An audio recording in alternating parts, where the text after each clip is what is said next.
ஆண்டவரே இரக்கமாயிரும். எல்லாம் வல்ல இறைவன் நம்மீது இரக்கம் வைத்து நம்முடைய பாவங்களை மன்னித்து நம் அனைவரையும் நித்திய வாழ்வுக்கு அழைத்து செல்வாராக.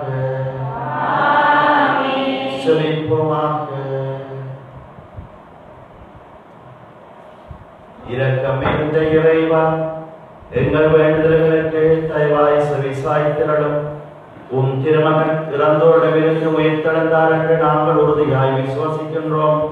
இறந்த பெரியய்யா பவுலினாக்கும் இவர் கிறிஸ்துவின் உயிர்ப்பில் பங்கு பெற்று முடிவில்லா பேரின்பம் அடைவார் என்ற எங்கள் நம்பிக்கையை உறுதிப்படுத்தியறலும்.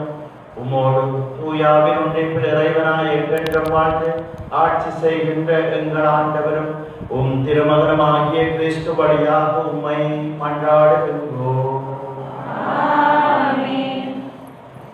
கொரிந்தியருக்கு எழுதிய முதல் திருமுகத்திலிருந்து வாசகம். அதிகாரம் 15 இறைவசனங்கள் 20-28. சகோதர சகோதரிகளே, இறந்த கிறிஸ்து உயிருடன் எழுப்பப்பட்டார். அவரே முதலில் உயிருடன் எழுப்பப்பட்டார். இது அனைவரும் உயிருடன் எழுப்பப்படுவர் என்பதை உறுதிப்படுத்துகிறது.